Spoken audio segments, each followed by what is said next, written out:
Selamat datang di channel Jurit Malam.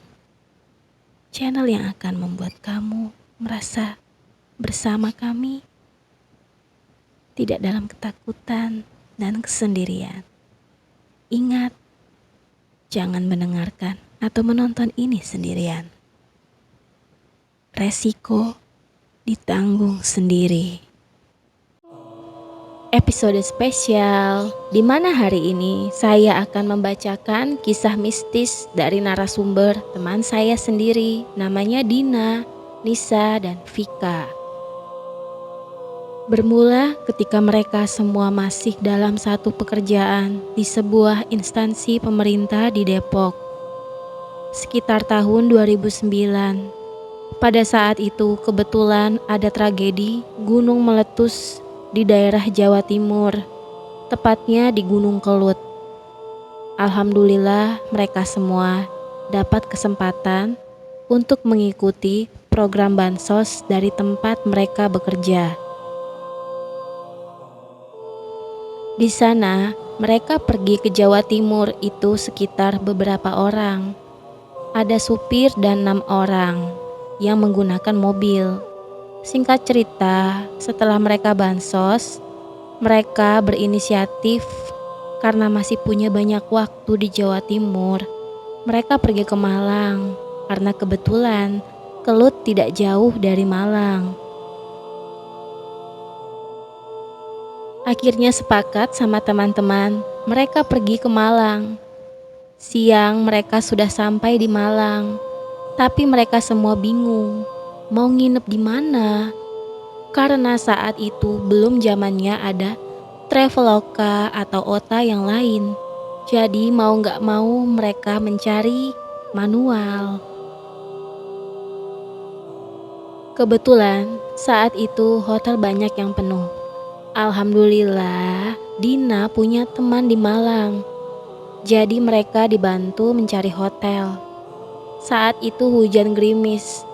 Temannya Dina punya kenalan yang bekerja di salah satu hotel di Batu.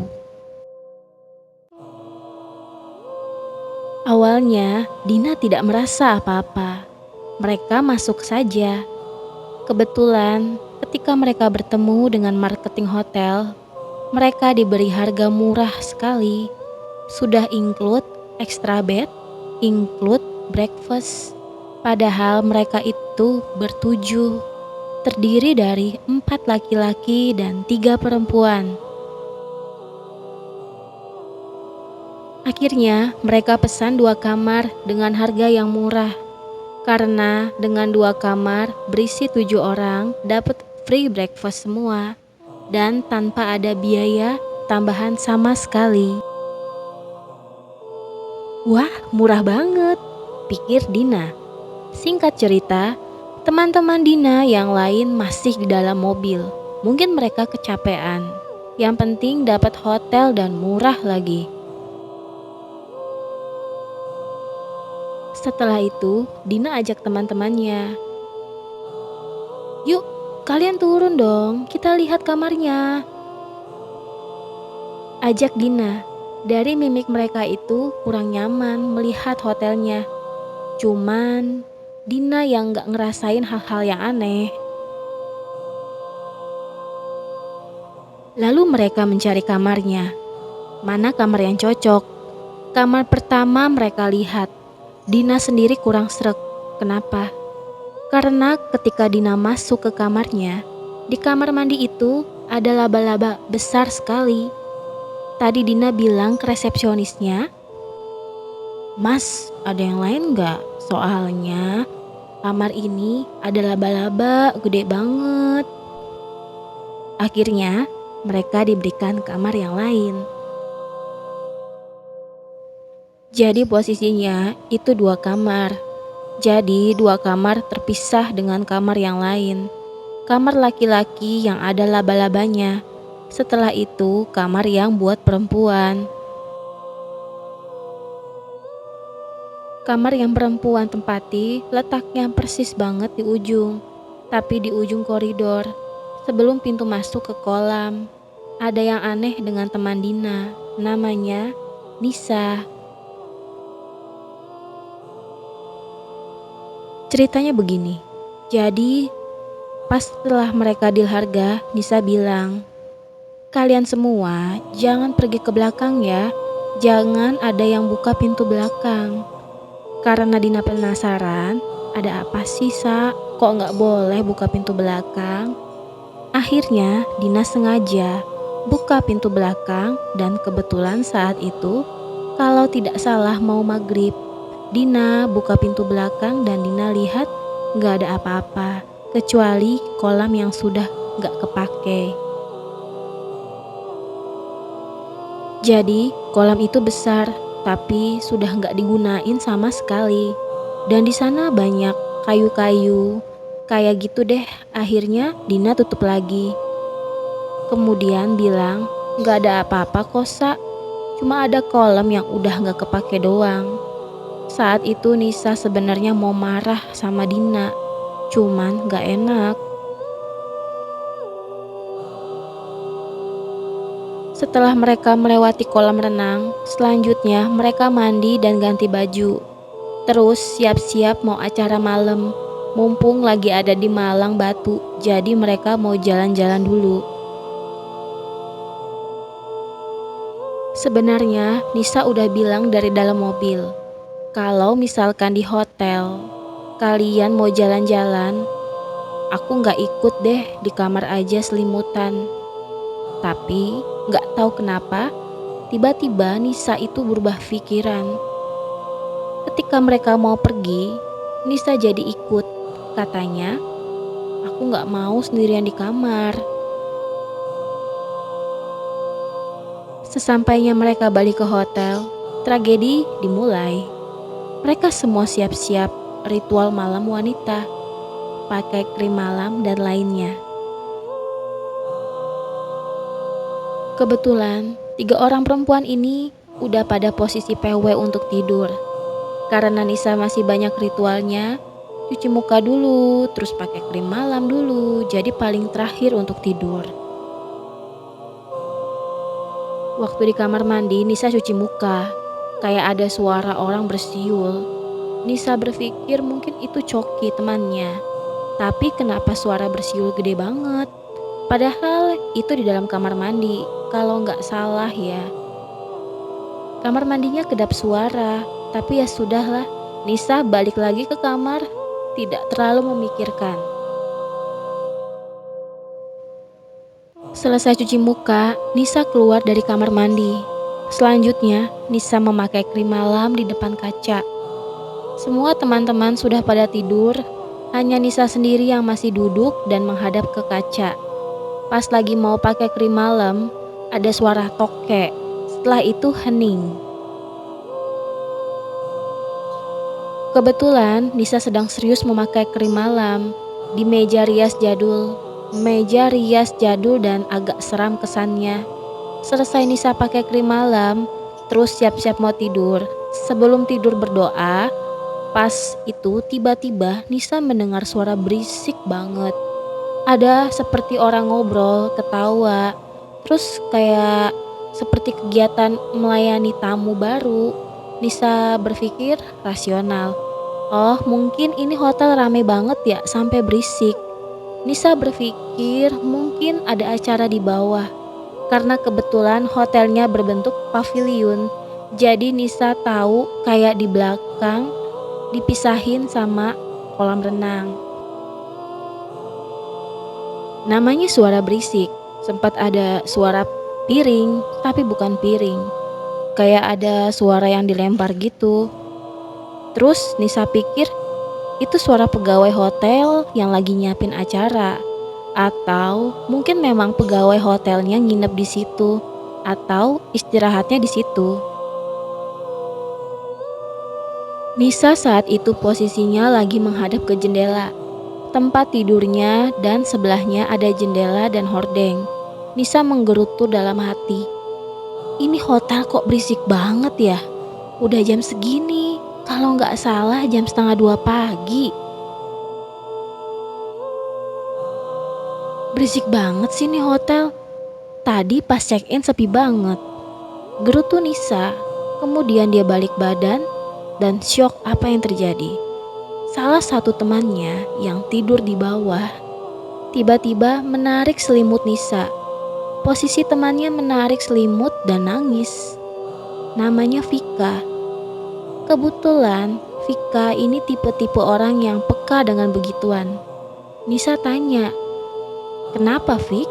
Reaksi Vika cuma nangis-nangis aja. Sambil ketakutan mukanya, Nisa tanya lagi, "Emang ada apa sih, Vika? Kok nangis gitu?" Vika masih dengan posisi yang sama.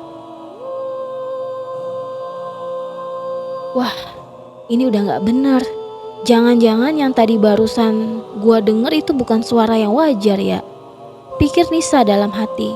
Karena panik, Nisa bangunin Mayang. "Mayang, bangun dong," pinta Nisa. Karena Nisa tidur di atas, Nisa minta Mayang untuk tukeran tempat tidur. Saat itu Mayang udah tidur. Dengan polosnya Mayang pindah tempat tidur. Kemudian Mayang sadar. Nisa yang tidur sendirian di atas minta ditemenin Mayang. Vika mau ditemenin Nisa. Vika teriak-teriak. Suara-suara berisik yang Nisa dengar semakin kencang dan semakin kencang. Sampai si Vika ini minta TV dinyalain dan volumenya dikerasin. Ada kejadian yang bikin lebih merinding. Ketika keesokan harinya, Nisa penasaran banget. Karena Nisa gak dapet jawaban apa-apa saat itu dari Vika. Vika gak mau ngasih jawaban apapun. Ketika mereka mau check out, Nisa sekalian tanya ke resepsionis, "Mbak, kalau di belakang itu lagi rame ya?" Resepsionis menjawab, "Enggak kok mbak, yang nginep cuma mbak aja sama teman-teman." Nisa melanjutkan bertanya, "Oh, terus di sini apa namanya ya? Pegawai nginep semua gitu di sini?" Resepsionis menjawab, "Enggak mbak, di belakang nggak ada pegawai yang menginap." "Emang kenapa ya mbak?" tanya resepsionis kembali. Nisa menjawab, "Oh, nggak apa-apa."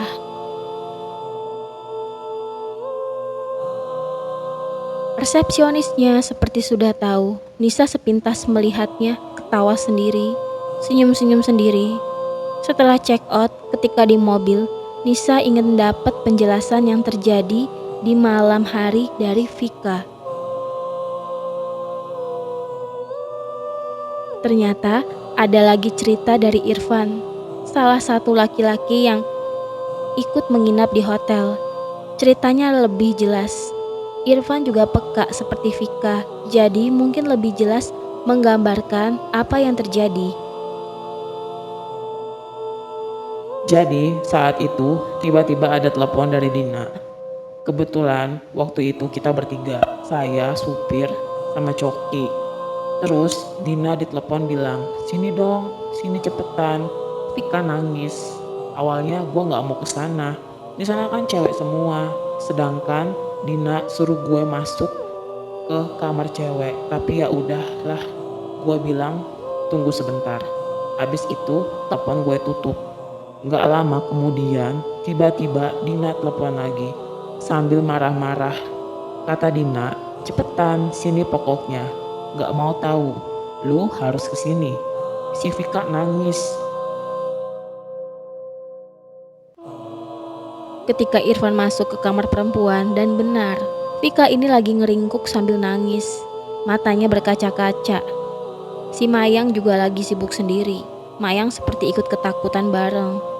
Gak tahu dia tuh takut kenapa.